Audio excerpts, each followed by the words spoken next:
So when you think about Earth history and about the diversification of minerals, you have to start from the very beginning, what we call the minerals, the founding minerals. And these occurred long before Earth, long before there were any planets.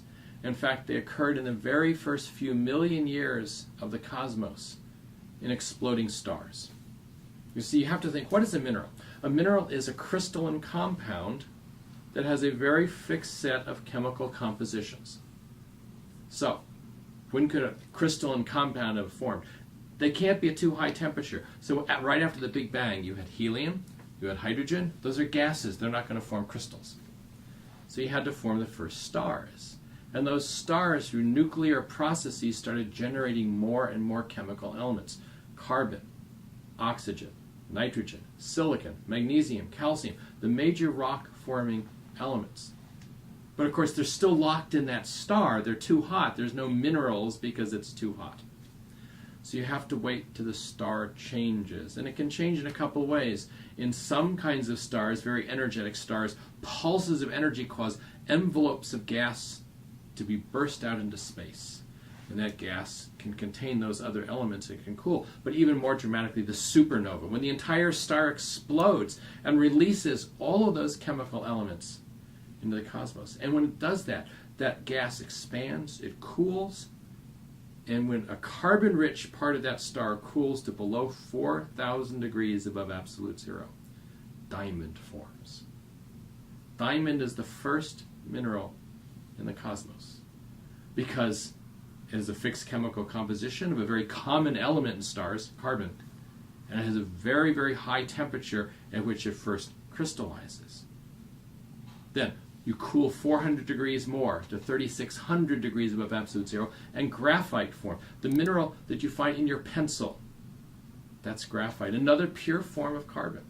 And then there are a number of others, about a dozen in all, the minerals. So those minerals make up the dust and gas that surround the proto-sun as our solar system is forming. The sun is forming. 99% of the dust and gas come into the center. Gravity starts squeezing and heating, and then you get bursts of energy that radiate throughout the disk. The disk that's forming that has the leftover dust and gas that didn't go into the sun. And those bursts of heat start melting particles of dust. Little, if you can imagine little dust bunnies in space. Well, they melt, and then they form little droplets called chondrules, and those droplets stick together, and you have the earliest meteorites called the primitive chondrite meteorites. They have about 60 different minerals because what you've done is you've taken the original 12 and you've heated them and you've processed them and you've melted them and you recrystallized them, and so you now have 60 minerals, 12 to 60. And then those chondrites, they come together, they form larger and larger bodies, planetesimals, things that are 50, 100 miles across. And when you get to that size, they're large enough to melt inside. And so the metal sinks to the center to form a nickel-iron core. Other minerals form a mantle on the outside.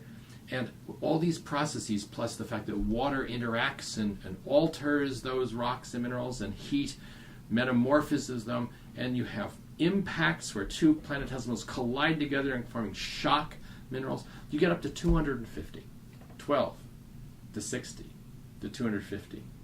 And that's what makes planets.